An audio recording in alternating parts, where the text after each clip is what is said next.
by senior individuals in business and in corporations. And I'm sure that I can share that knowledge with others as well. And that is the reason for my participation in this very timely discussion.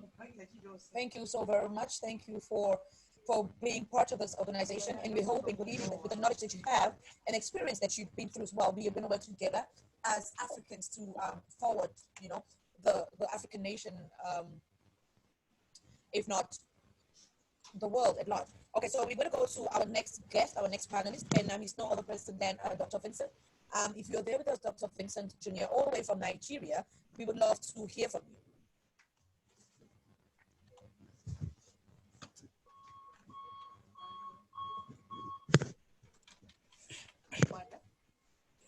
Hi, Dr. Vincent, are you there? If not, if you're working on your connection, then we would love to talk as well to Professor Matt Anthony. Professor Matt Anthony. Yes, I am here, and I would like to say it is a pleasure to be on this particular platform for the first time and being a pioneer panelist on this platform. I believe that with what we are doing, we are going to, in one way or the other, be able to affect Africans and to be able to give them direction in what leadership is all about, because what actually makes the difference is leadership.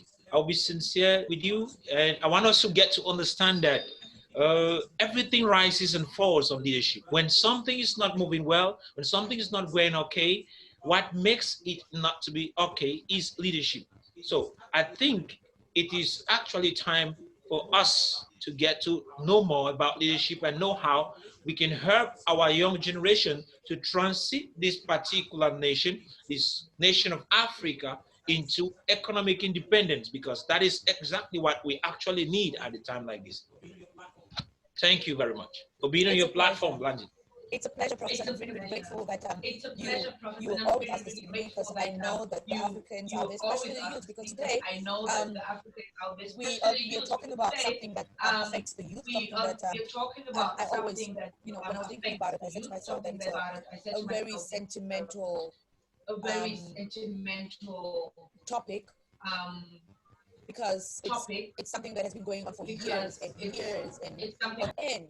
So today, it's a good thing that we have decided to come together as Africans to deal with this issue at hand. And I'm going to tell us that the name of the talk show actually is Talk of Africans.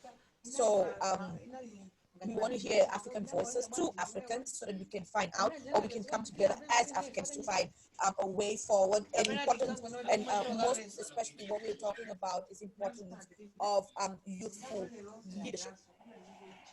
So I'm just going to go forward to ask us, because what we're talking about is the shift of power, the shift of leadership, you know, from the youth.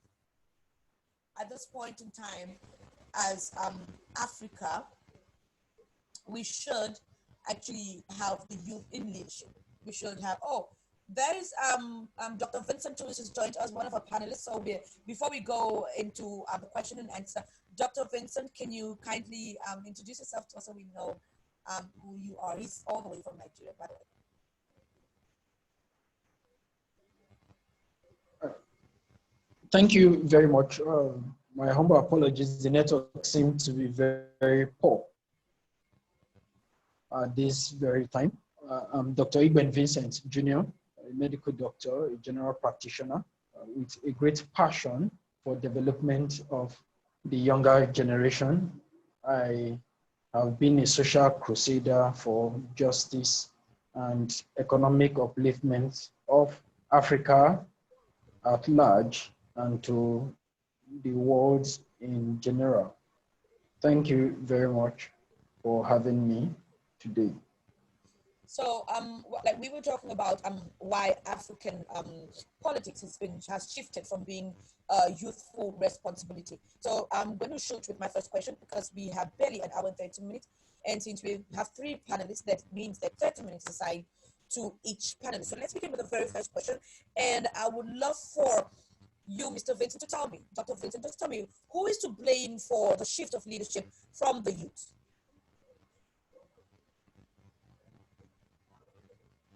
I'm very sorry. Can you please come again with that question, please? Okay, the question I is, didn't get you. who is to blame for the shift of leadership from the youth? Is it the current leaders that we have now in Africa? Is it the youth themselves? Or is it the colonialists that have made it in such a way that the youth has been sidelined from politics, or the youth has been shown from leadership, especially when it comes to governmental leadership? Who do we blame for the situation at hand?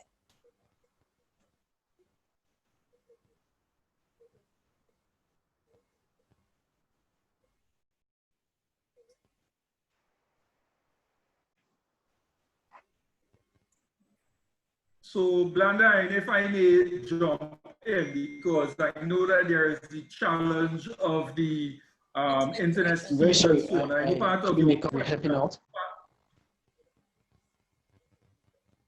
Go right ahead, Vincent. Go right ahead, Vincent. I think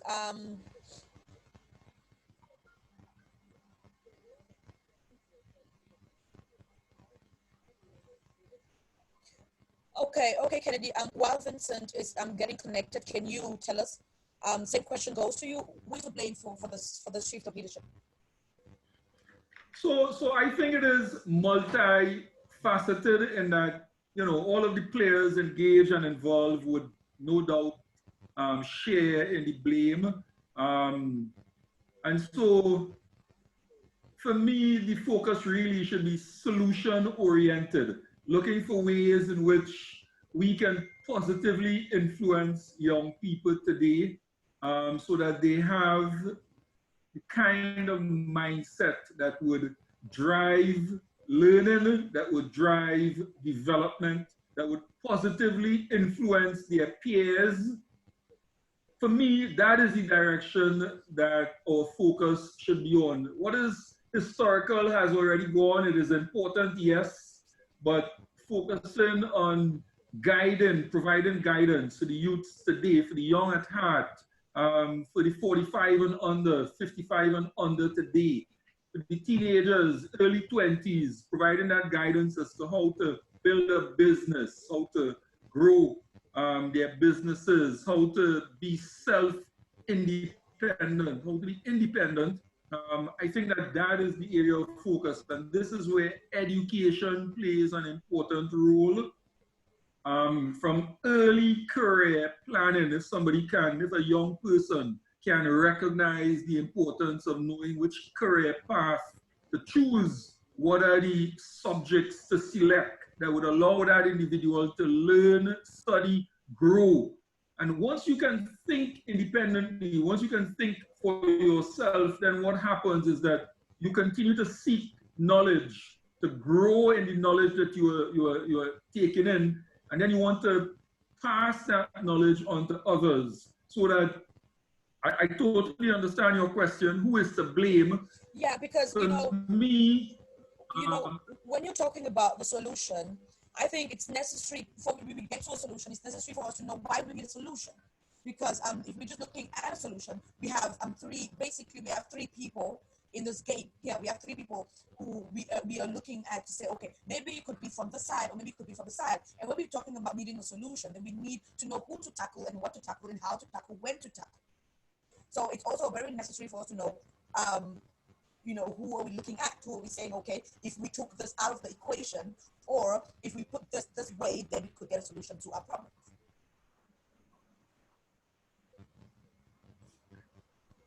Definitely. Again, I'm in full agreement with you. It is just that that is a given. The history is a given. The old guard is a given in terms of where the blame lies. The old guard, the history. And we all know this. If you ask any of the panelists, any of the ones in the audience, we agree. Like I said, my focus would be to move on to solutions, so that we can solve the problems that currently plague us. Okay. Let me let you be for a little while, and let's talk to Professor Mike Anthony.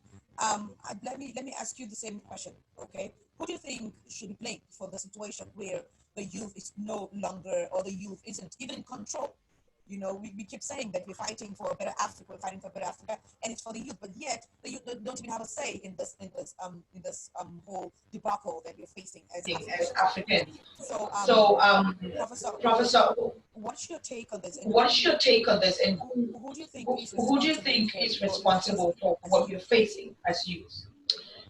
In relation to my understanding of things, to take you back before I come to your answer to your question, when you go back, you discover that in the 1960s, those who were actually fighting for the independence of Africa were youths.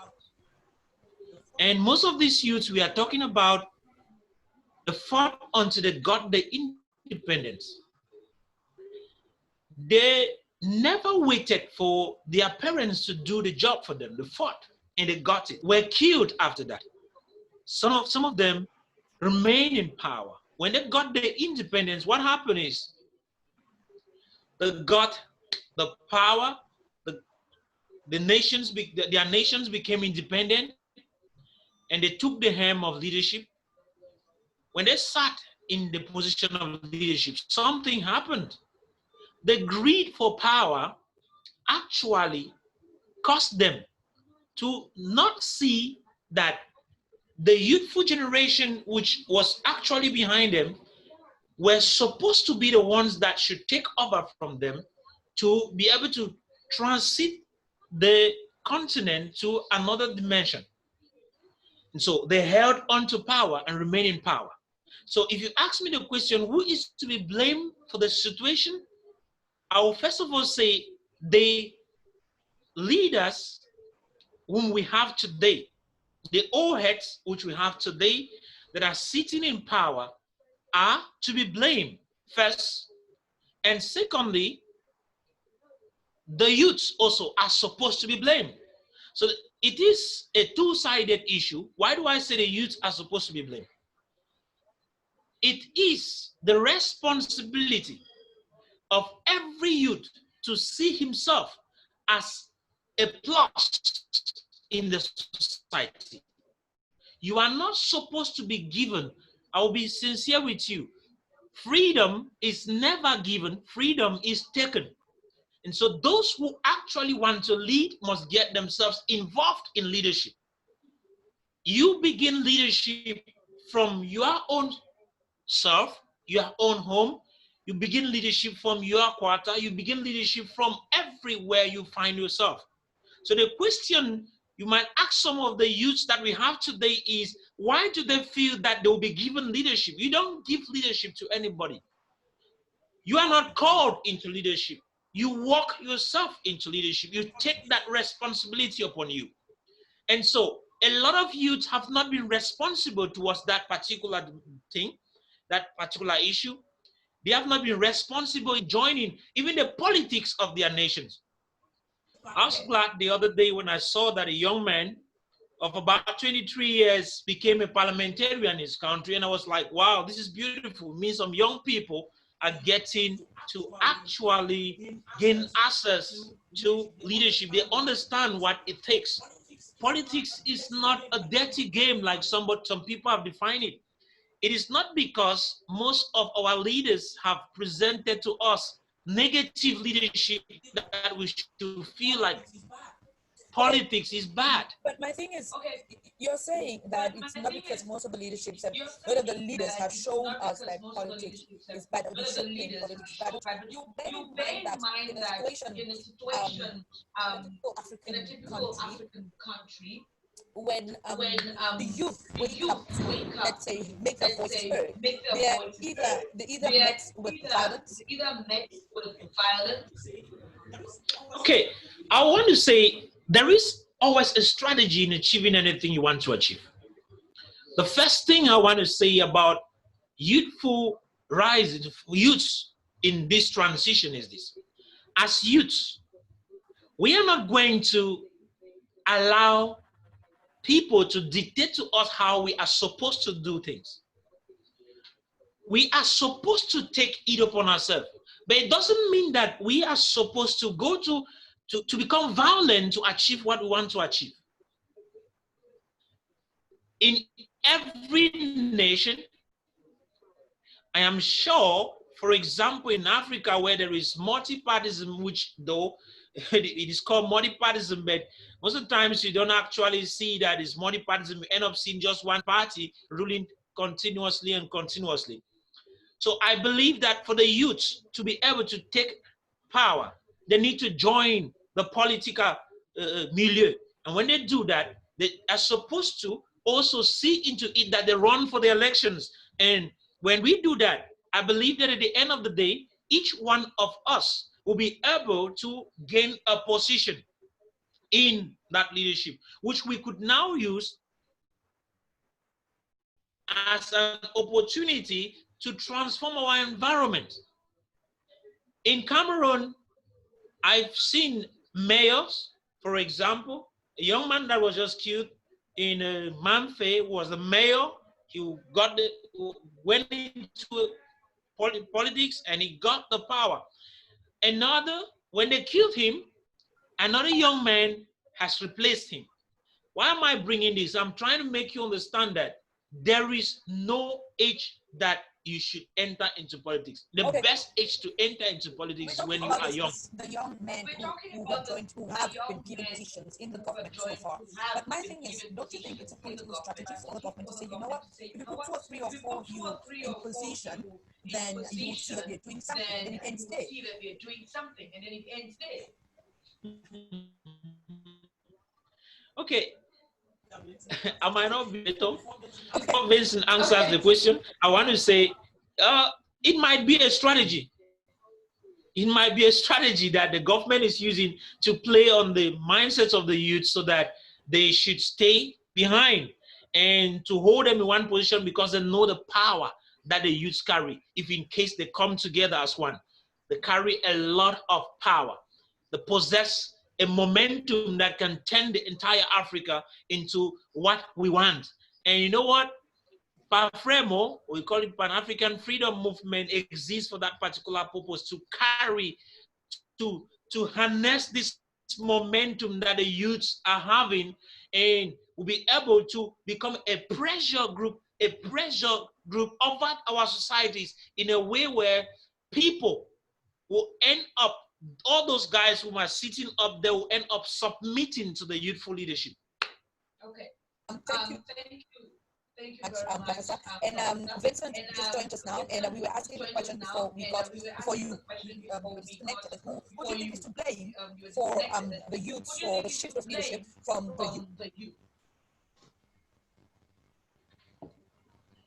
There seems to be a little audio difference. When Prof speaks, I'm able to hear him clearly, but I'm not able to make out your words or your question. So if you could please do me a favor of asking the question so that Prof could just reiterate it to me, since I think I seem to have a better audio clarity with him, please. Okay. Can you hear me now? Prof, can you hear me? Okay, so my question to him is, same as to you, who is to blame for the shift of leadership from the youth? Is it the current leaders? Is it the youth themselves? Or is it the colonialists that we had, or we still have? Okay, Vincent, from the question that I had her posing is, who is to be blamed? Is it the old leadership, the youth, or the colonialists for the position that the youth possess now? I'm not seeing him anymore. Okay. I don't know if you heard me. Okay, he's right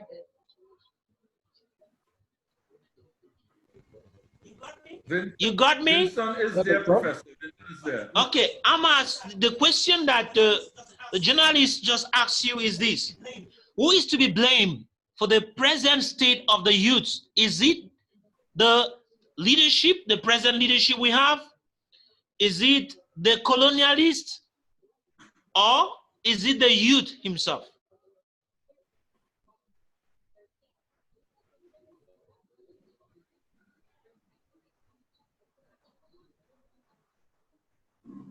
Colonialist or? The youth themselves. Okay, thank you very much for that question. In putting the blame game, which is actually what has been done in African political sphere, one of the accusers would be the youth blaming the colonialists for their misfortune. However, my own narrative and my own position would be the youth being at fault.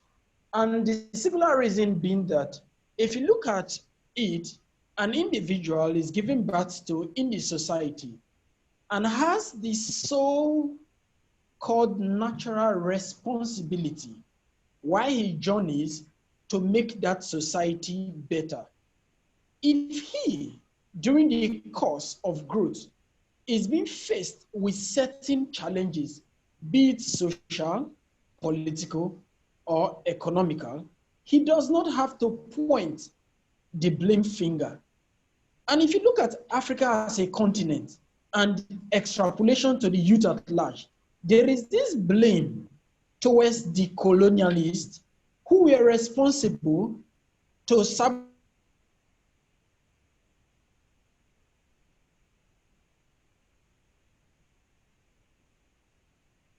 sabotaging part of our history. However, it is being said that education is meant to help inspire the thinking mind in order to circumvent the limitation within the environment. If this youth, the African youth, is taking that step towards being educated, being formal or informal, they would know within themselves that they are solely to be blamed and not the colonialist. In that case, when they realize that the fault lies within them, they will not look down within themselves in order to look for the solution to that problem. Because if we keep blaming, if we the youth keep blaming the colonialists and the past, with our present government being a metamorphosized form of same colonial project, we would not head in any direction. In that case, I opine and I strongly stand with that view that is youth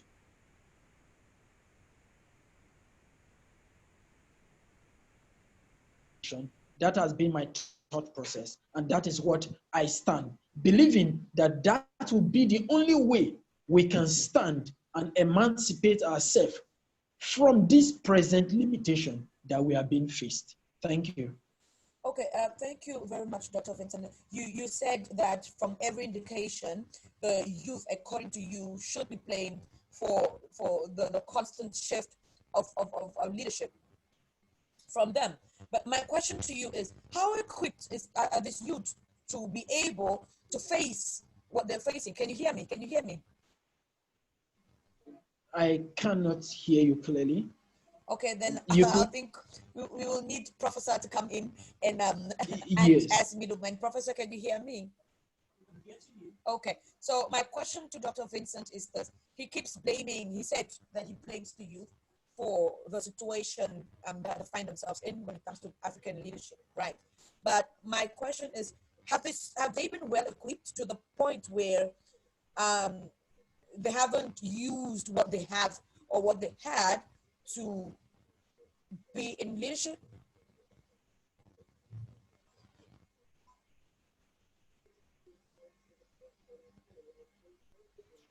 Hello, Vincent. I'm sure you heard her this time. No, I did not, but I can hear you. Okay.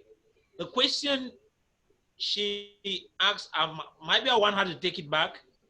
I want her to take it again. Take the okay. I'm saying that with the situation we're facing in Africa as youth, and with your reasoning of saying that the youth is responsible for the situation they find themselves in when it comes to leadership, African leadership and African politics, do you think these African youth have been well equipped to handle this responsibility, and then they haven't taken action to handle the responsibility of leadership as African youth? Okay, Vincent, Yes, sir. the journalist is asking you that, okay, since you are putting the blame on the youth, do you Yes. think that the youth have been adequately equipped to be able to take the responsibility and they have maintained in action? Thank you very much. Thank you very much for that question. Yes, it goes back to the bedrock of education.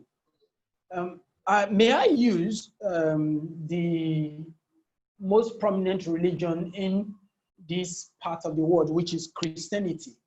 If you look at the Bible, for instance, you had various leaders, and there is no clear-cut description that these so-called leaders were tutored on how to lead. That goes to the fact that leadership is a process. And for one to be a leader, we don't have to look at it from that formal perspective.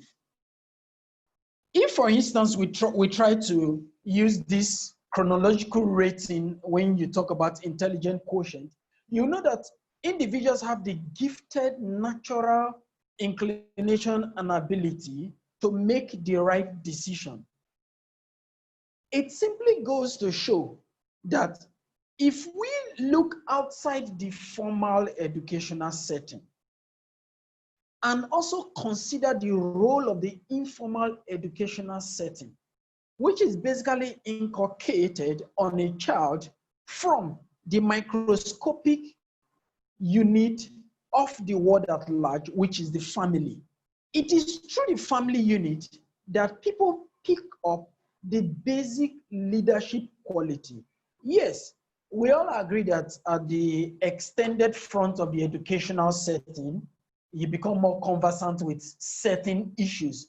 But for instance, you wouldn't need someone to be formally educated to know that he or she has to do that which is right in order to bring about social, economic, and political development. But yet we are the first. In that case, if we go back, But yet we are can the you hear ones me? who emphasize on the formal education to be able to be a leader.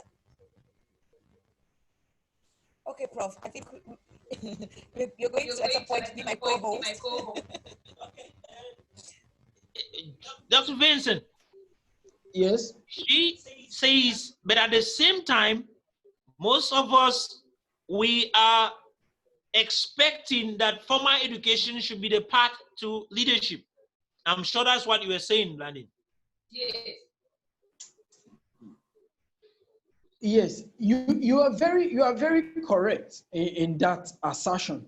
But then we have to look at it from this perspective that you need to have an intermix of formal and informal education, because by nature the informal education actually drives our instinctive inclinational propensity in making the right decision.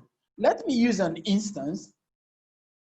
If you are being told to do this thing in a right setting, by inclination, you have learned that informally, even though you have the formal setting adding to it. We must agree with this singular fact that if we never had globalization, industrialization, and even the role of the colonial masters, what would have been the formality of judgment for us in terms of advancement? We would have still had our own informal educational setting of the pre-colonial era evolving into something which for now we cannot be able to conceive because we don't have that in actualization at the moment, into something that maybe we would have tagged as being formal for now. That is where I beg to differ, because we've had documentations that have shown that before colonization, Africa was a strong continent. Africa was a leading continent in their activities, and until the colonialists came in with their own ideas that we tend now to make us feel like, we don't know what we're doing. And it boils down to the fact that the education that we receive in school tends to change our mentality towards who we Africans really are.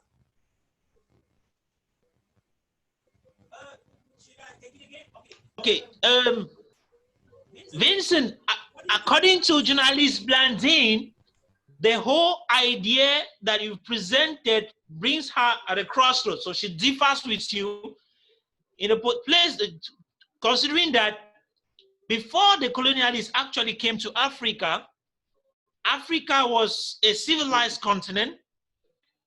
Africa had educational system. You could name that one of the first universities that existed in the world was in Timbuktu in Africa and Mali.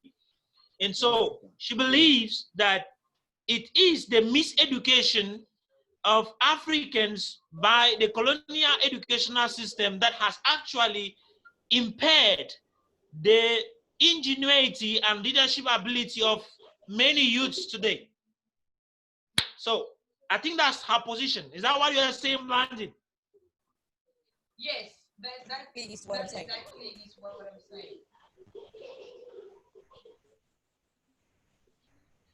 And I would love for... I beg to differ.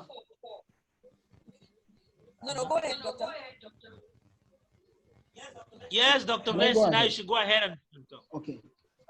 If I beg to differ slightly that the colonial masters came and miseducated, because that still goes back to pointing the blame finger, which I said ab initio. I believe that one have to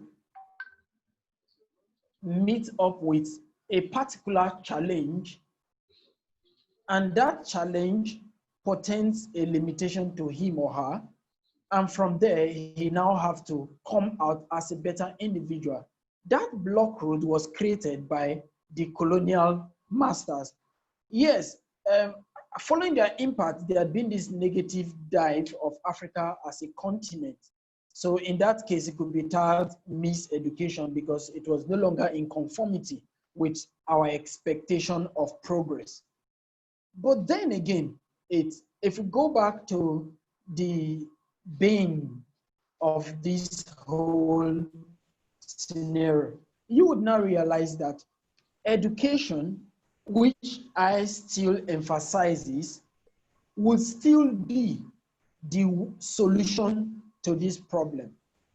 And in that case is, if we now ask a question, what do we conceive to be the educational setting outside the four conventional settings? Remember, during the course of this discourse, if I could recall your second question, it said that formal education is expected to build the leaders, where I insinuated and said that no, informal education should be the greatest contributor. If we are to say in the quota system, I would then say 65 to 35% if I am to give a quota system between the formal and informal education. And that would help in creating the leaders that can take the African continent further. For one singular reason, if, as I rightly said before, that the family is the microscopic representation of the society at large, and that family is the first unit that educates an individual and contributes a quota of, let me use that, 65%, then you have somebody whom is a leader with a great moral compass and the right cultural value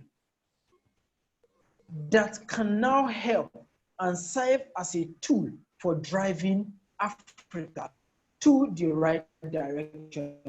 And if you extend that, we no longer, can I go ahead? If you extend and extrapolate that, you would now have that the greatest percentage of our youth, which by statistics are being presumed to be mostly uneducated because they don't have access to the formal education. We can now say that in actuality, we are no longer looking at the numerical value, but also the intrinsic value of these individuals, educated through the family unit, culturally, morally, and bred into leaders that can now, through direct indigenous interaction, help in driving Africa at large. Because if we look at it, let's look at the formal sector. We've moved from an industrial era to a knowledge era, and now to a creative era. And in this creative era, it's even going indirectly to entrepreneurship, which still goes back to the informal educational setting. Because at the end now, you now tend to create individuals who are now looking more towards themselves without, like you rightly said, in the formal setting, the miseducation, without they themselves being miseducated per se in the formal educational setting, and then harnessing their inherent potential. All right.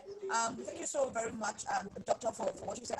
I'm believing that Kennedy has been listening intently, because I know that this actually the solutions to this this issue that we're facing is forte. And so far you have tried to make us understand certain ways that you feel that we can work on this. But Kennedy, tell me something. Are you do you concur to what Dr. Vincent has just told us about his own take of why the youth is not in position and what he feels should be done for the solution? Professor, can you translate what Blandine would have said? On my system, she's also coming through very broken up. Blandine spoke in English, not in Spanish. I know what I mean. Can you tell me what she said? Because I'm not getting her clearly. Okay, she's asking that what is your take in relation to what Dr. Vincent was saying? Okay, I totally understand. So I mean, we have common ground in a lot of what he would have said in terms of ownership for taking a leadership position. So as a young person, my expectation is that education should guide youths or the young at heart to make quality decisions. And a quality decision can be associated with choices. What choices do you make when you are faced with various options? So secondary school ought to prepare young people to make life-changing decisions. As you graduate from secondary school and you go up to high school, college, university, all of these methods of education should be preparing the young ones to make quality decisions. And yes, the family plays a role, but that is one of the reasons why I said the value of being an independent thinker. So a young person should be passionate and as a result should educate themselves, should want to read, and should want to read widely, should want to read on a variety of topics. And all of this reading and education and exposure, it exposes your mind to many things of the world. And because of that exposure, you are now in a position to make a quality decision. You can assess whether or not a course of action is ethical. You can assess whether or not a course of action is going to lead to your growth and development, or will a course of action lead to problems or troubles. Now, granted, normally when you're young, you are immature, and as a result, you make some poor decisions. But if all of us on this panel were to reflect closely, we would have made personal choices that would have led us to where we are today. And that to me is the role that we have to play. We have got to influence, positively influence the youth today to see the value of making a quality decision. And education plays a big role. We should be role modeling. We should be mentoring young people. We can have training programs on the Pan-African freedom movement that would develop young persons to be able to think clearly and independently. If you would bear with me 1 second, right? If you notice, a lot of people are sharing incorrect information that is clearly incorrect. When you read it, you can tell that this is fabricated. And yet, people take pleasure in sharing that sort of information. I would like to pause because I see that I'm not sure if Blandine is going to entertain, but I see that one person has their hand raised. And I just like to accede to you as to how you would proceed with this. Techno C8 has his hands raised. I'm not sure if he wants to make a comment, but that is my thought on Vincent's point. Okay. My thing is, my question to you is this: you talked about studying. You talked about reading extensively. You talked about acquiring knowledge, and one of the things that you mentioned is education in school. And we both know, as we all in the Pan-African movement, freedom movement, we all know that a lot of our history has been altered. So when we keep telling the youth, to go to school and read what has been provided to you, does this make them knowledgeable enough? Do they know where exactly they come from and where exactly they're heading? And how, with this limited knowledge, are they going to be able to go hands on with the situation that we're facing? Again, Blandine, if you are speaking directly to me, I am not receiving you very clearly. I'm sorry, but I'm not receiving you clearly. Professor or Vincent, anybody else, can you guys, well, I'm not hearing her clearly. It's not, if you are hearing me clearly, I am not hearing you clearly. I'm very sorry. I'm very sorry. Prof, can you hear me clearly? I can hear you clearly. Can anyone else hear me clearly? Okay, I think somebody... Techno Spark 4, you need to unmute your mic. Yeah, Techno Spark 4. I think some of you guys... Unmute your mic for a second. Can you hear me? You're not clear, Blandina. I think of your network. Okay, yeah. Please go ahead. Techno C8. Yeah, you're not clear. I think of your network is somehow ranging not clearly. Wow. Okay. So Prof, can you do me the honors? We are not holding you responsible. It is just we know the network can be challenging sometimes.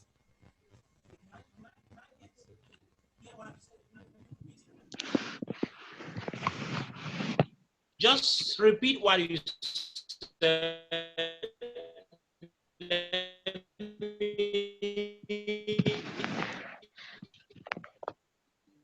Transfer it to the person who is talking. I'm talking to Blandine, right? Oh yeah, you're talking to me. Sorry. I'm saying that Kennedy insisted on the importance of kids going to school, of kids learning from school. And my question is, we all know how much our education or how our history has been altered. So how beneficial is that going to be? Because most often, for example, in my country, when I graduated from high school, I realized that the only reason I was going to school was because there was school. It wasn't because I needed to know who I was or where I originated from. And it's until I went out of my way to study more than what I learned in school. Before I discovered that everything I learned in school was more of, was just storytelling.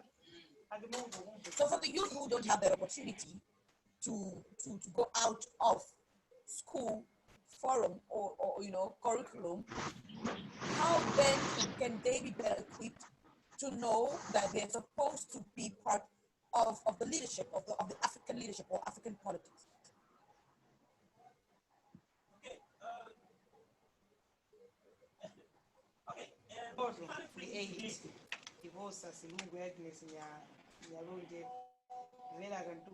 Can somebody get me? Yes, I think we'll get you now. Okay. Blandine asked this question. In relation Yes. to what we know that is happening presently in Africa, with a system of education that was actually formulated not to actually train the spirit of Africans, but to actually cause them to be able to read and write, but not be aware and conscious of who they are. Do you think that sending a child to school to go and learn and read, as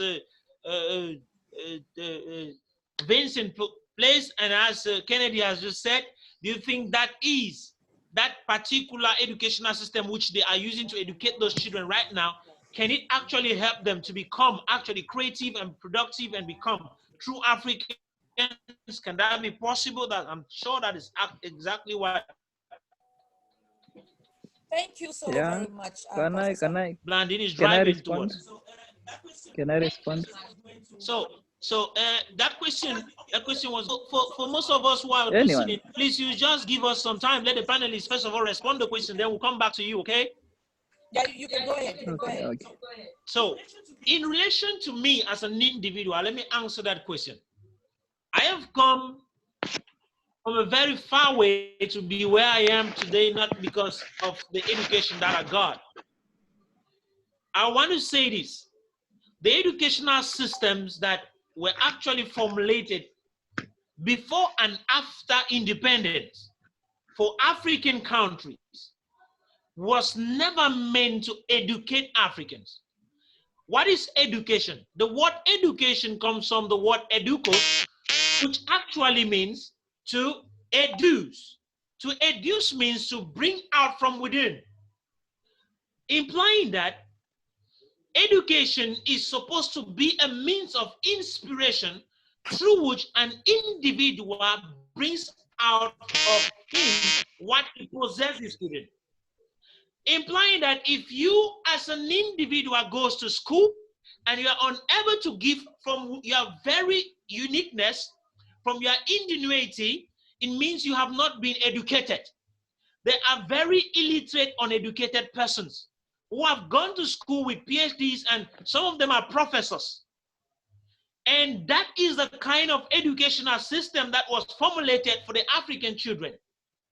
After and before, let me say before and after independence, there are practically few Africans that have been educated, because education has nothing to do with the information you feel in your mind.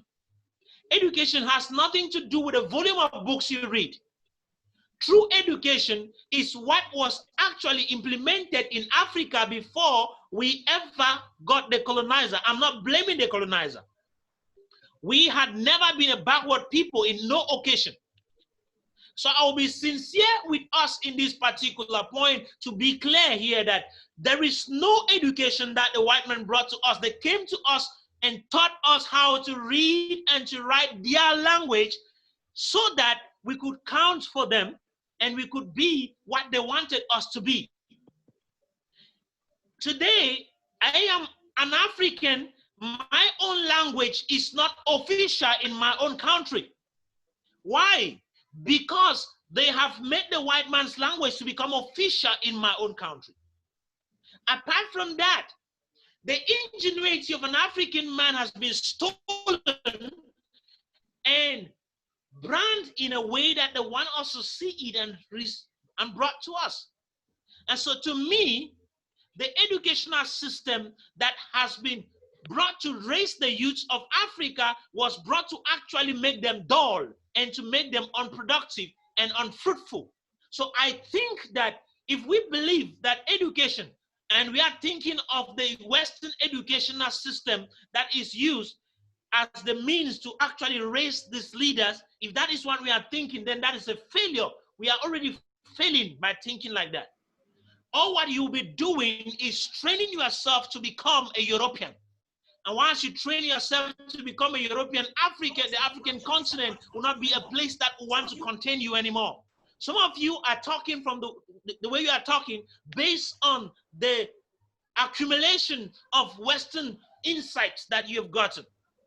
But I'll be sincere to you.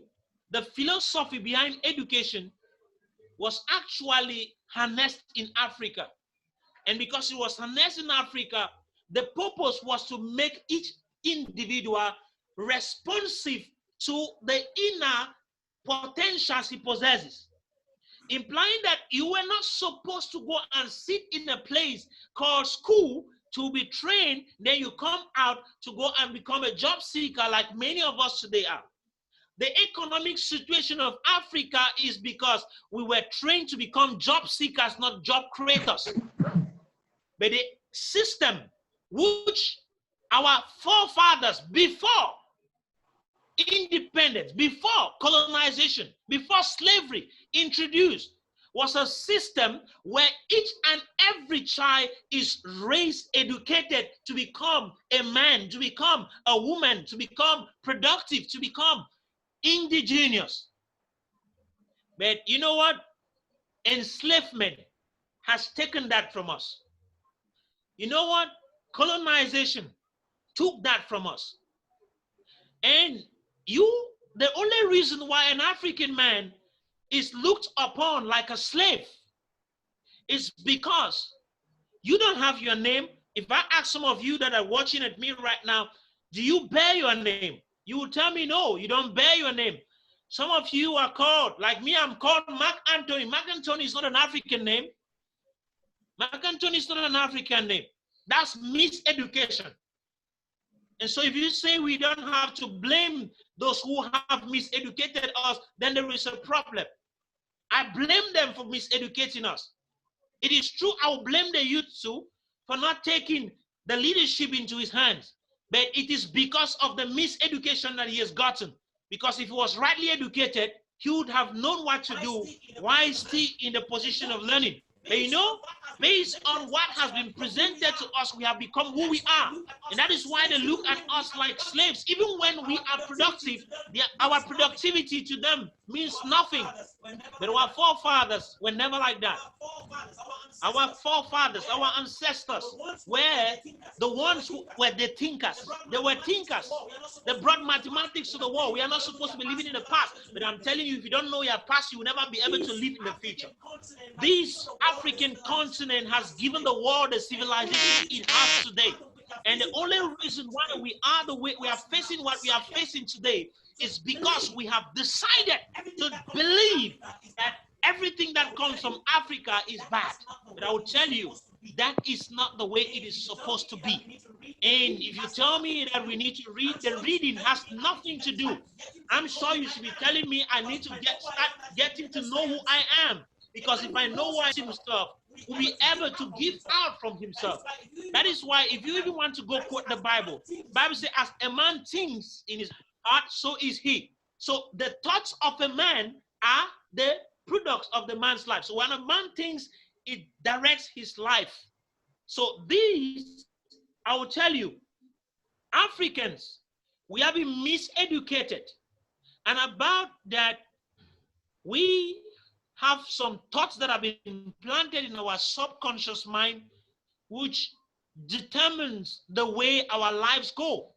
So when you see youths who are not doing anything to advance the state of Africa, it is also based on the education that they have been receiving.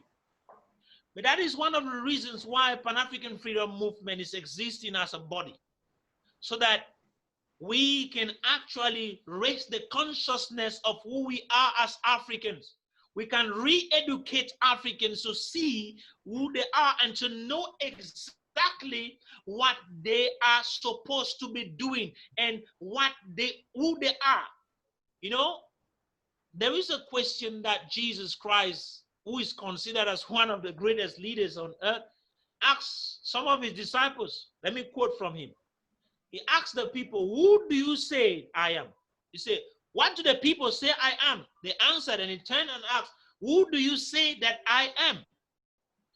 You know the answer that came to him? They gave answers. And one person gave an answer, then he said something. So what am I trying to bring there? Self-consciousness, identification of who you are is the greatest science that you can ever learn. And that is what the African man ever had. And that is what was introduced to us by our ancestors that permitted us to become creative.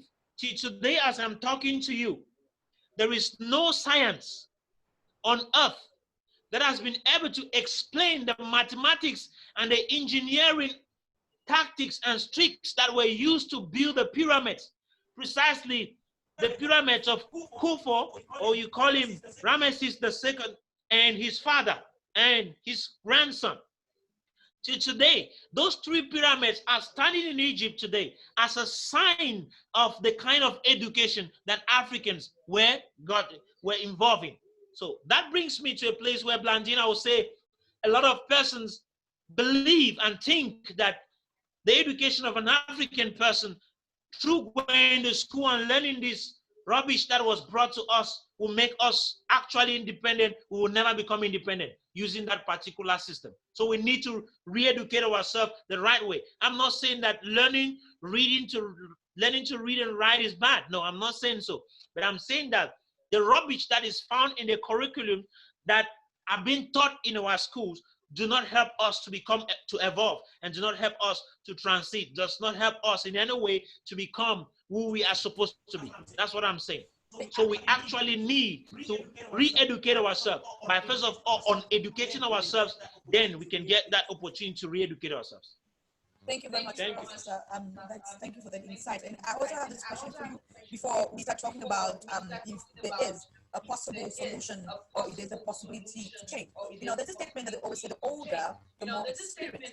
And that's why we find a lot of older people in leadership.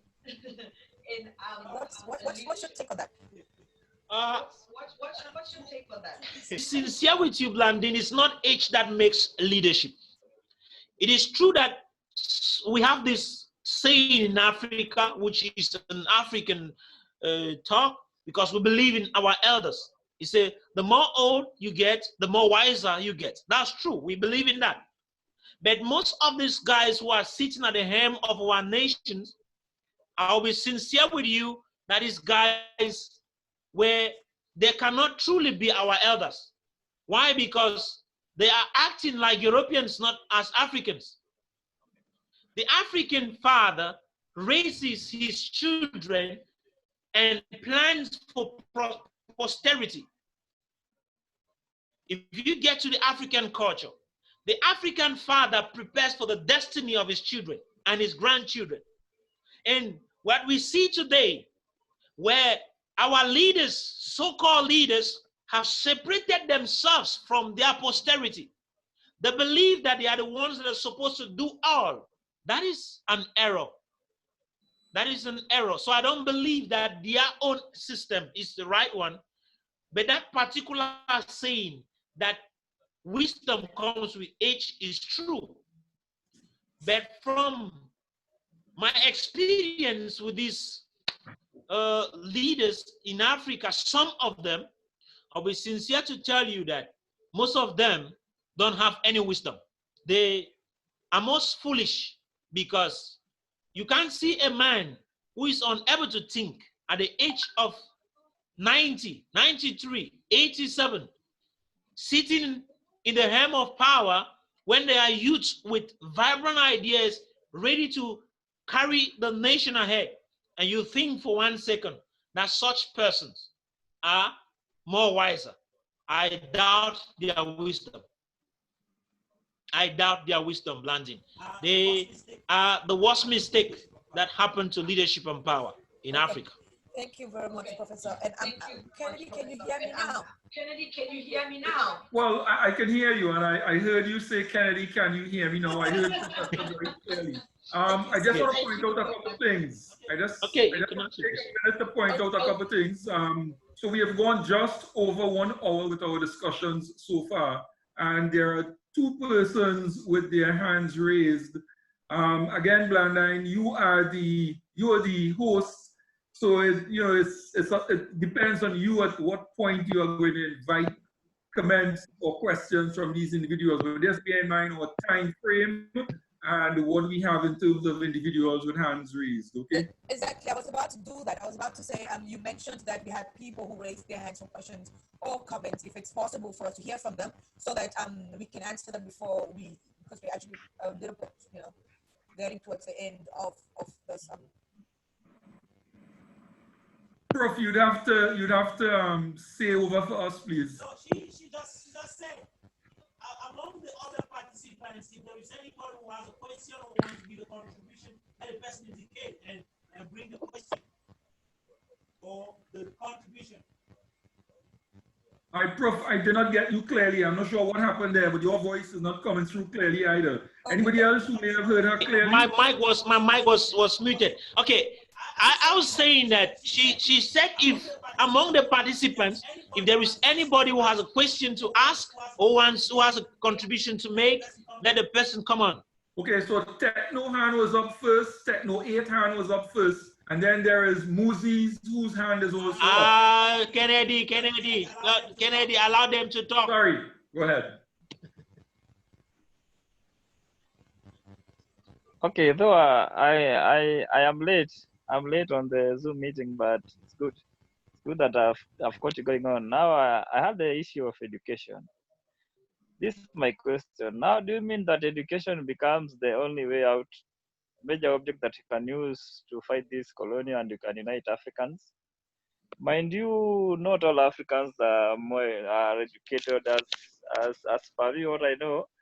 In Africans, we have less educated people compared to those who are educated, because we have no more schools in rural areas, in those shanties, but only a few. And for as per my view, the educated Africans who we had, all of them, they are working in America, Europe, Canada. Best doctors we had in America, they transferred, they went abroad. So now this was my question based on education. So can I answer that? Are we going to use the formal education to educate Africans, or the informal education? Because as compared to, I think we have the more informal education than the formal education. As for me, what I know, I'm a formal education. I've gone to class 1, Form 4 up to Form 4. But this education that I went through, none of us is teaching about Africans. All this education were brought by the white to teach us about the white. Everything you are going to do education is of the white. So can I get a response on that? Okay, I have Professor Iching to answer the question. So, oh yes, I want to. Okay, Techno, I will be sincere with you on this. As I said earlier, we have what we call the ancient African educational system. And the ancient African educational system is the most strongest educational system that exists on earth. This educational system is a system that is transferred from father to son, or father to daughter, or mother to daughter, where a son is inspired by the father to actually become who he is supposed to be, an independent person. And that system today, most of what we call formal education does not inculcate it inside. And this educational system that was brought by the Europeans and framed my father, framed in order to be able to brainwash us, because I'll be sincere with you. For any of you who have ever read the letter, or let me use the word, whoever read, there's something that Lord Macaulay said in the parliament in 1835, when he was speaking to the parliament concerning his observations after having gone around Africa. These were his comments. He says he has never seen any nation as rich as Africa. Secondly, he never saw any beggar in Africa, implying that there were no hungry people from his observation. Thirdly, he says our educational system, in fact, he says he saw that Africa was the most valuable, were people that were filled with values, high values. Fourthly, he presented that the secret to the value system of Africans, the prosperity of Africans, the non-beggarliness of Africans was based on the ancient educational system that the Africans had. And it says this educational system was backed by the spirituality of the African man. Then he says, if they must be able to defeat us and to be able to cause us to become lesser before them, then they will need to take away our ancient educational system and present to us their own system so as to make us believe that what comes from them is more important than what comes from us. And you know what? That they have succeeded in doing.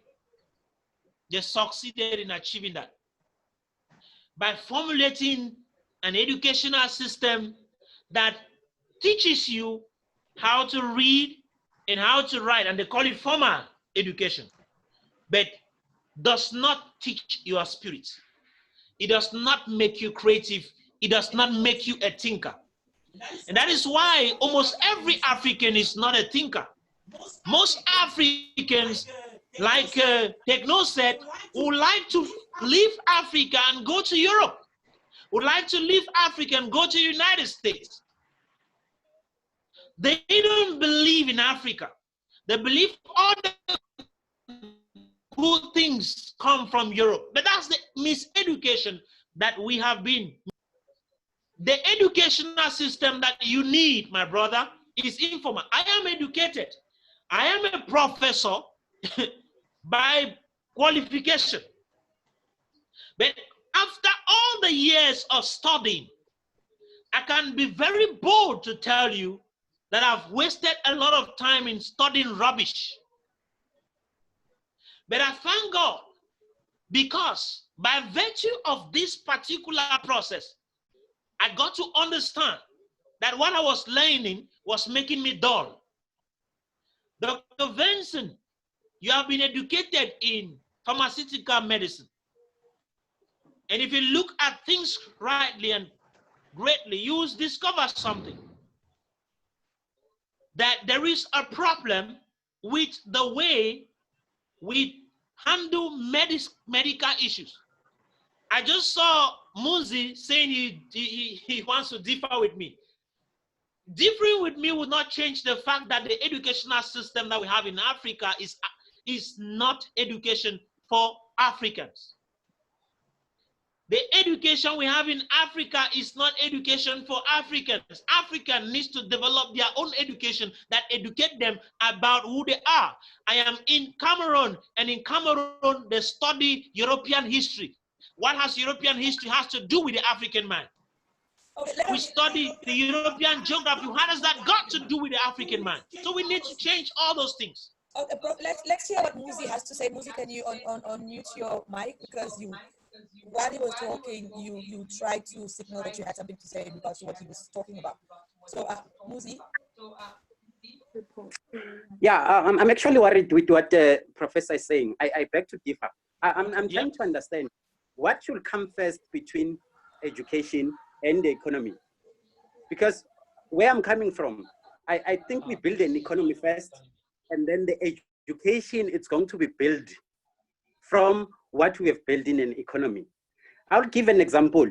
Zimbabwe, we've got most educated people from Zimbabwe, they are so educated, but the economy is so bad. What do you do in that case? So that's why I'm saying I beg to differ with Prof.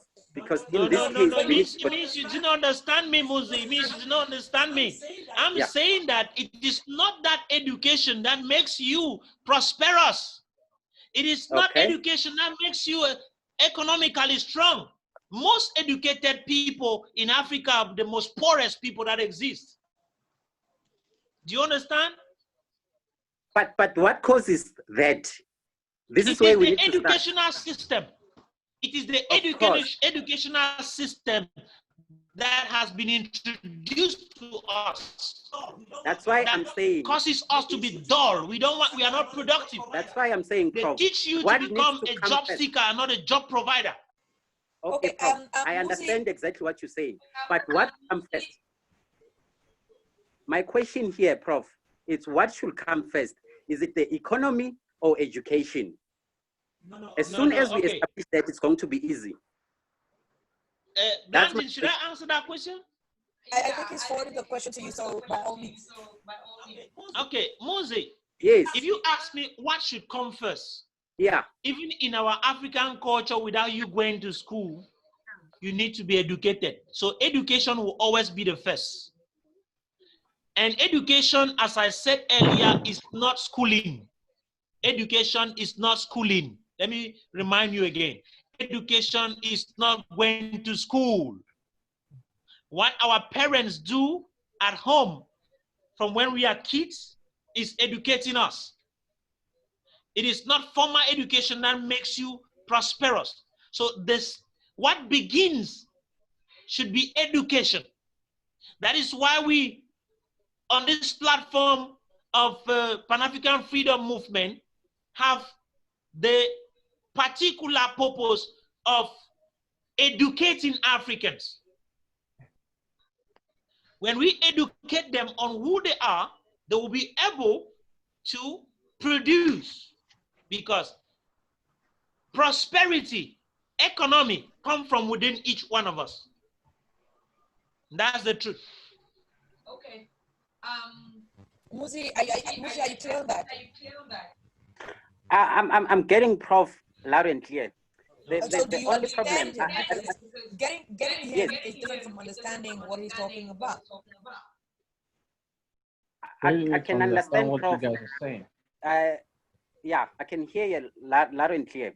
The only problem that I have with this discussion, it looks like we're deviating from the main topic. That's why I wanted to ask Prof to say the reason. Sorry, I'm losing battery.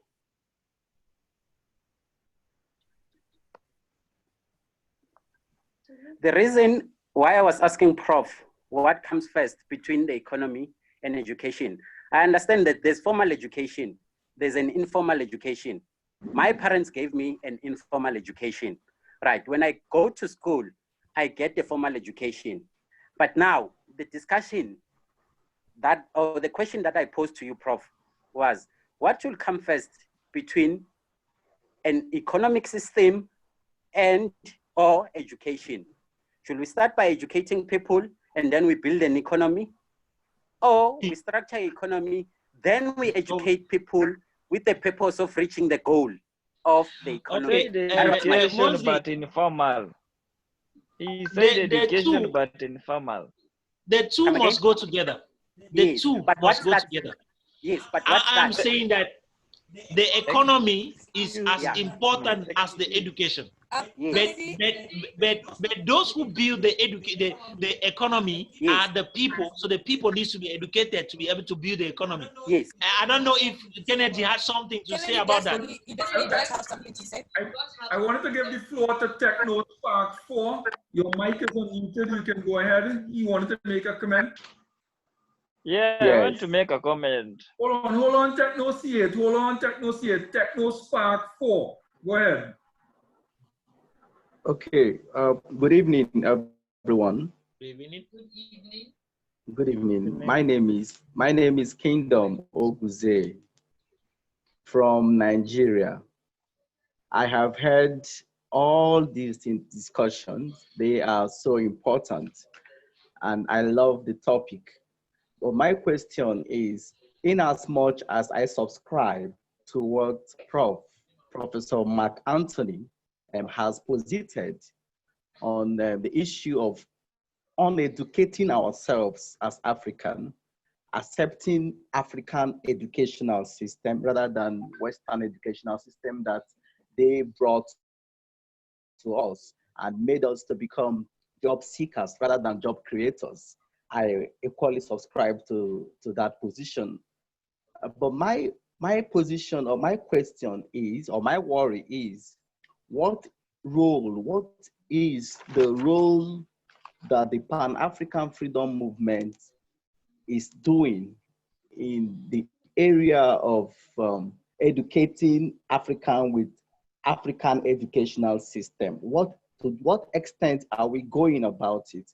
Are we going to formulate a curriculum African educational system curriculum, how do we reach out to all the African countries within the continent? Okay. This is my question. Should I answer, Blandin? Well, Prof, before you answer, I think Kennedy had something. Prof, before you answer, I think Kennedy had something. Oh, he's gone. No, let Professor go right ahead. No, I'm fine. Okay, he's right there. Yeah. Okay, before I give the opportunity to Ken to respond, yes, Pan-African Freedom Movement has a committee on education. Actually, corruption, not about formal. Is that Dr. Jack talking?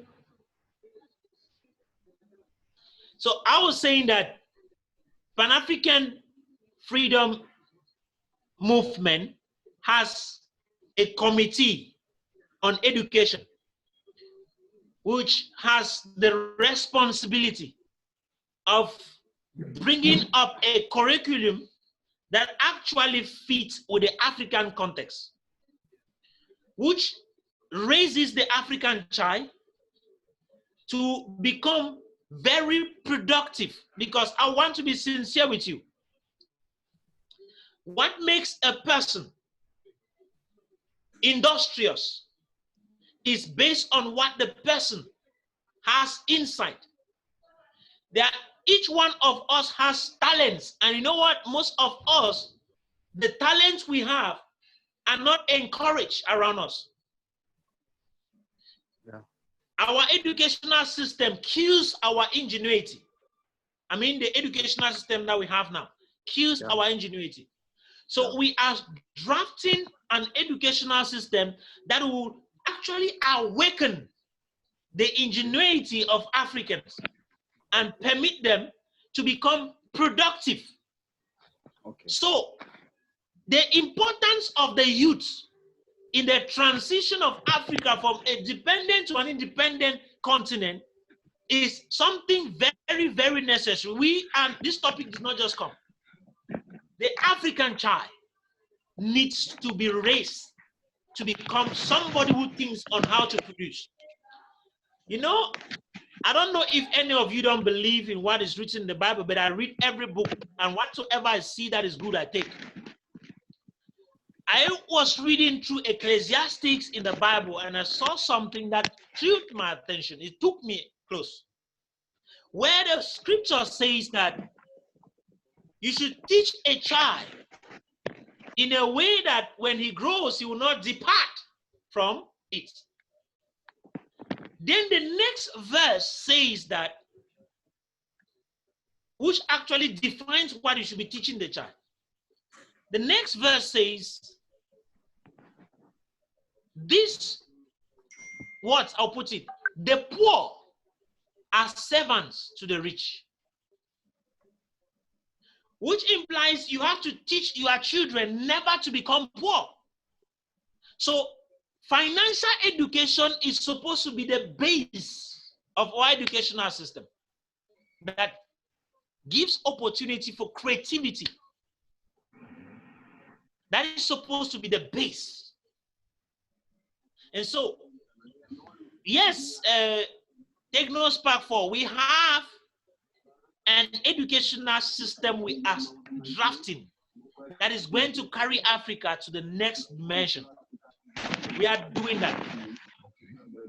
All right. So, Kenny, you can talk. Please, I've spoken. So, and the way that we are doing it is that on the website, there are a number of educational articles that are written.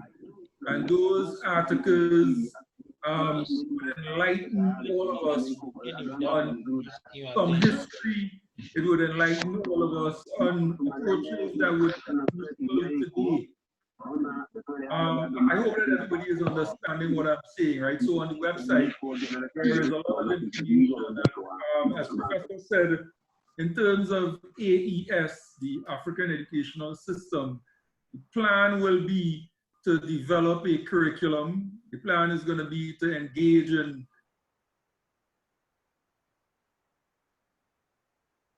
the plan is going to be to engage in conferences that would continue to gather more people, broaden the scope, inform more people of the way forward. So there are a number of committees that have been set up to accomplish these goals, and this is why what is required at this time is for us to build on the momentum, to grow the membership, and we are going to be gradually introducing. This is the very first Zoom talk show that we have hosted, and we are impressed by the cross-section of people that we have with us today. We encourage and employ everybody here to become members so that all of us together collectively can contribute towards that education, that growth, that desire to see improvements in the young people so that they can really hold on to true leadership positions. So that is my take on it, Professor. Over to you, Blandine. All I know, we're not going to hear you very clearly. I'm hoping that you can hear. Can you hear me now? I can hear you. Okay, excellent. Thank you. Oh, you can hear Blandine. Very good. Yes. Okay. And you too. And you too. Okay, and you too, Kennedy. Thank you. Thank you, Spark 4. Okay, Spark 4. I'm hoping that your question has been answered. And is there anyone that, before we leave, is there anyone that needs clarification on anything, that needs an answer to a question that is burning within them? Please, I need to be notified. I need to be notified on the future Zoom meetings like this. Yes, definitely. We will work out in such a way that we will all have notification, so that we can all connect at once, and then we don't have to be lagging behind, or we have others catching up when others have gone ahead. But without much ado, Professor, do you have anything else to say to us? I want to say that as concerning what we are doing. Oh, Professor, your mic is muted. Professor, your mic is muted. Can you unmute it? Yeah. Yes, so I want to say, Mosey, you have something to say? Yeah, just a quick one, Prof. My biggest worry was we have seen a lot of documents talking about quality education, and my biggest worry is they're just putting quality there. What are the characteristics of a quality education? This will same apply to the African education. What's going to be the characteristics of an African education? Because I just don't want us to be putting a name, African education, but it's still the colonized education. We're saying quality education, but it's still the same thing. We need to formalize and put characteristics to say an African education, it needs to look like this. Otherwise, we are same as, continuing with the colonized education. Okay, Professor, should I have Kennedy say something? Kennedy should answer that. I've been talking. We have Vincent is not talking. Yeah, Vincent, absolutely. Vincent, you go right ahead. Yeah, I heard his question asking about the quality of the African educational system. I think that's the question, if I'm correct. Yes. Yes. So thank you very much for that question. And also one of the respondents also asked another question regarding the context of whether it's education or economy. First and foremost, the responder should understand that in the light of the African educational system, it's tailored with the evolution of our present state of existence. By that I mean, the way our forefathers taught and acted is quite different from the way we think and act in the light of a globalized world. So looking at that, it will be tailored in the light of the expectation of the need of the African continent in order to compete globally and also surpass the competitors at that level. Having said that, we'll go over to the other question where the other person asked about education and economy.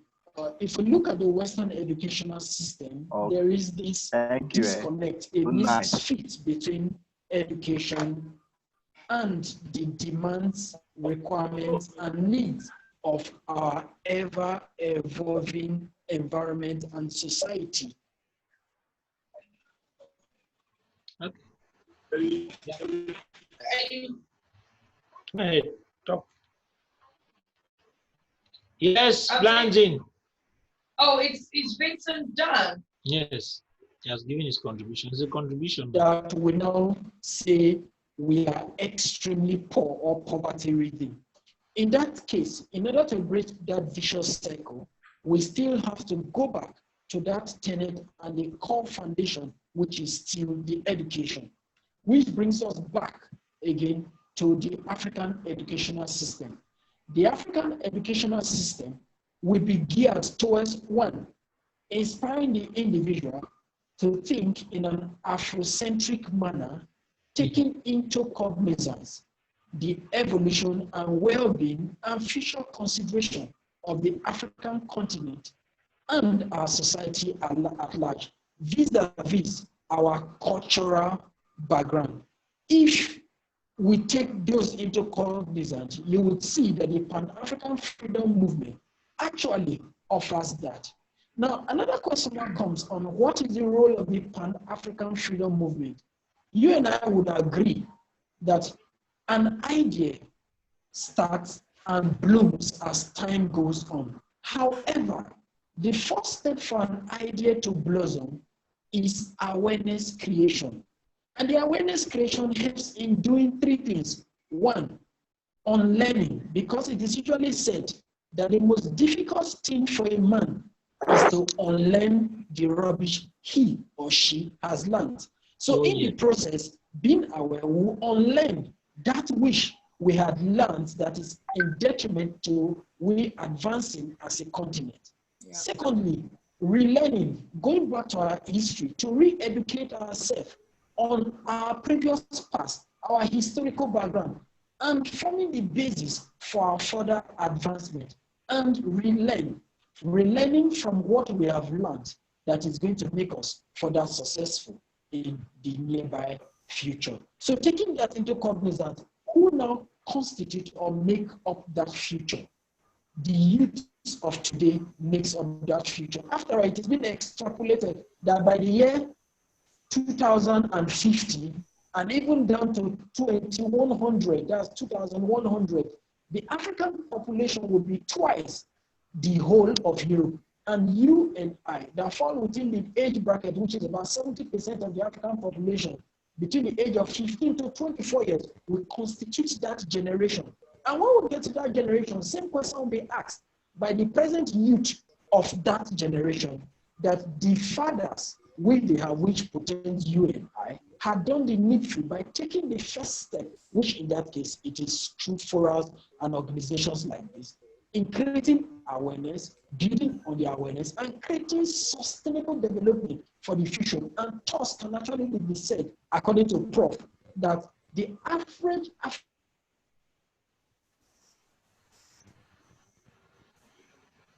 Okay. System. Take note.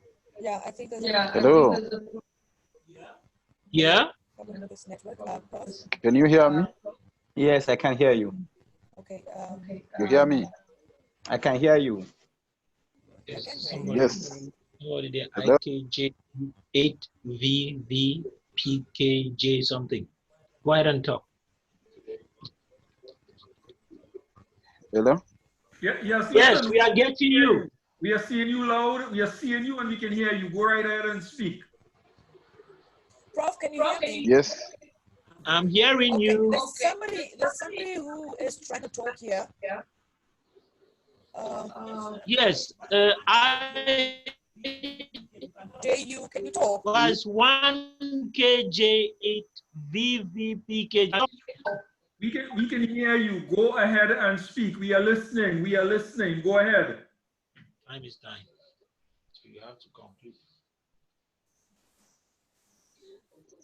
Hello? We can hear you. Can you talk? Yes. Can I contribute? Yeah, I'm thinking that should be the last one for the evening because we actually Okay. bypassed our Yeah, time. I'm talking. I'm from Zambia. And my contribution is that as Africans, you hear me? We can hear you. Yeah, I can hear you. Yeah. Yeah, in terms of education, I think we have got a problem where as Africans, we have engineers, we have people in maybe in agriculture. Hotel Presidential Apparatus, good evening, Kino speaking.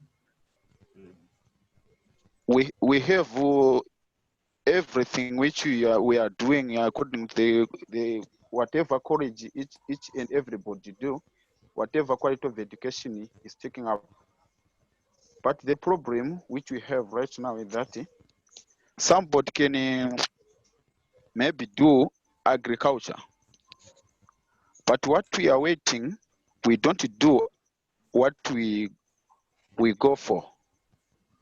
I can do agriculture, but instead of doing it here, maybe in Africa, we don't do it. We have engineers, for example, here in Zambia, where we find ourselves that those who are making like roads are Chinese, meaning that our people, those who are did those engineering issues, they're doing nothing.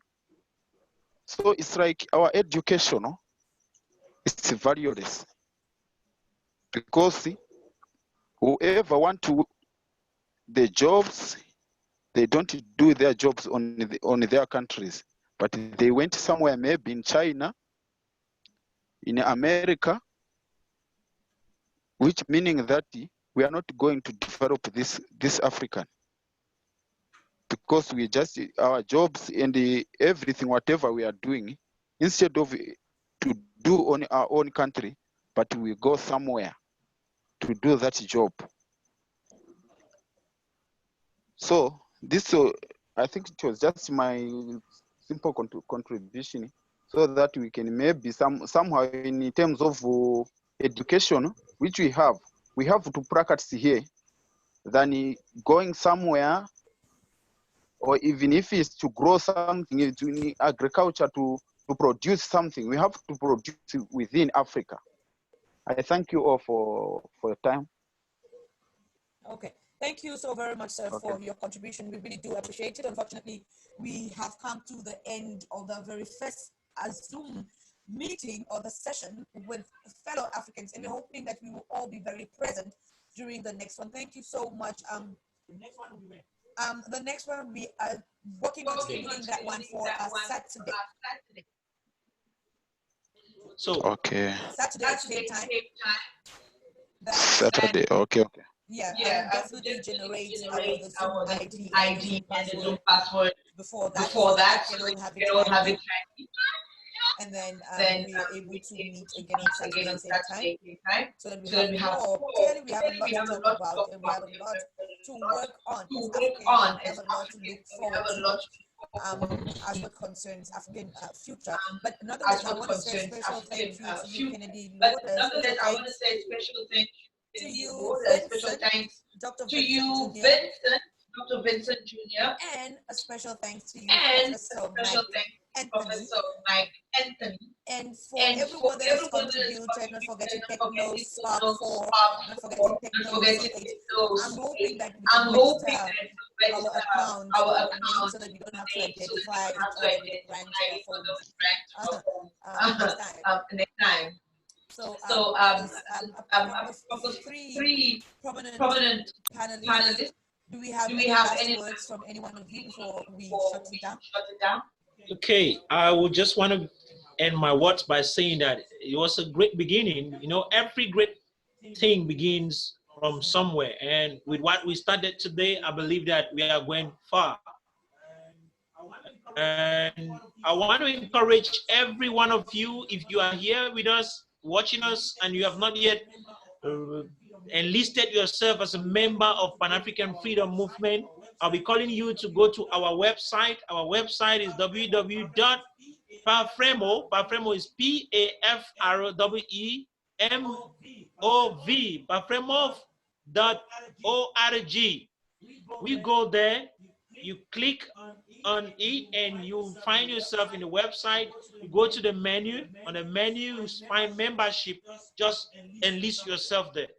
When you enlist yourself, I want to tell you, you become a member of the organization. And one thing we are going to be doing, we are not only going to be having Zoom meetings, we have several activities, entrepreneurial activities to carry on, which we are already started. We've already started with an industrial farm that we are opening in Cameroon, and we'll be opening in other African nations. I heard somebody talking about agriculture. Yes, we're having an 8 hectares farm in Cameroon that we have started with.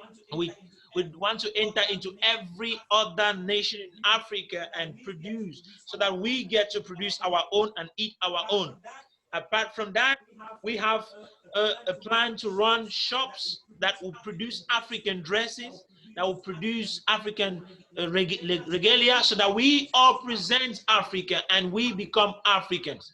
So that is the vision. We have a lot to do, and we'll be calling on every one of you to share this message. Let it go far, go far.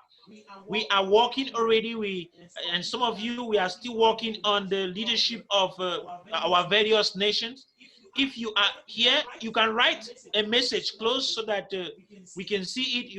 If you are not part of our WhatsApp group, so that they can bring you into the group, and you also participate in the building of Africa.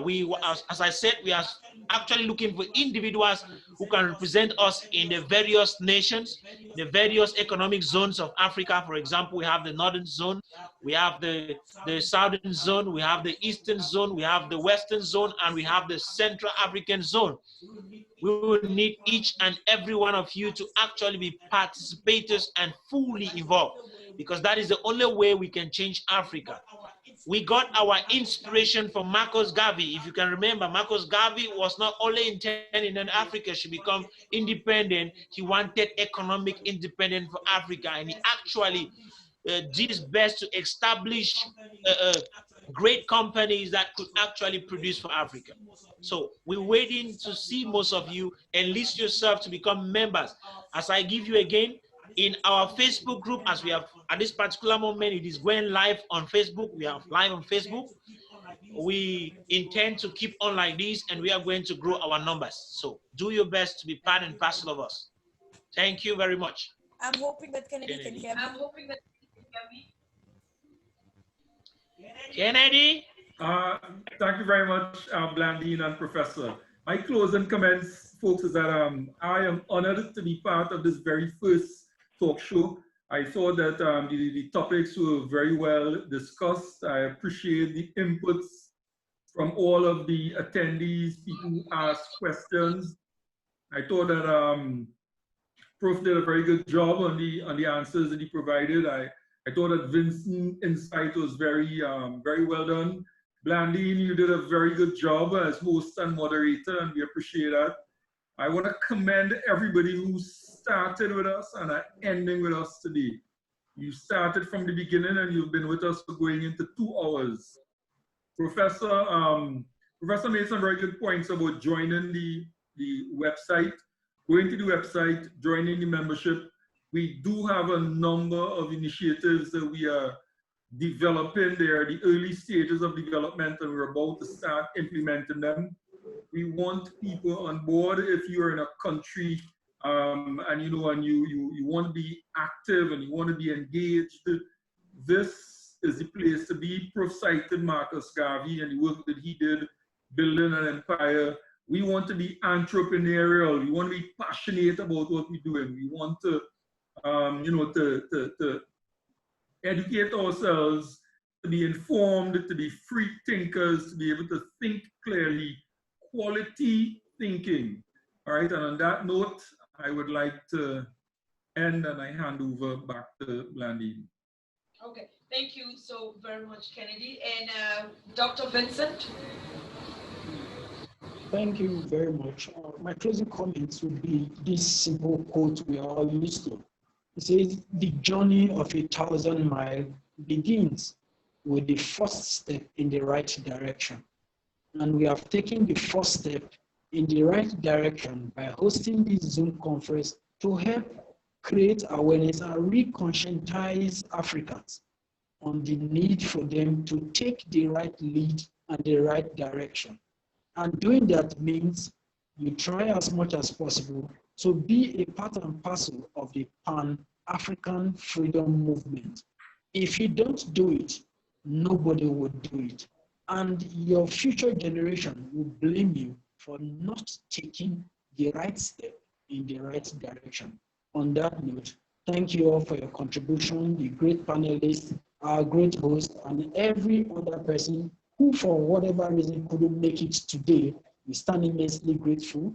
And for our future members, we are immensely grateful, anticipating you joining us on this train that's taking us in the right direction for us to have a one true African continent that will be liberated, and we will stand at the apogee of things in the global world. Thank you. Thank you so very much, Dr. Vincent.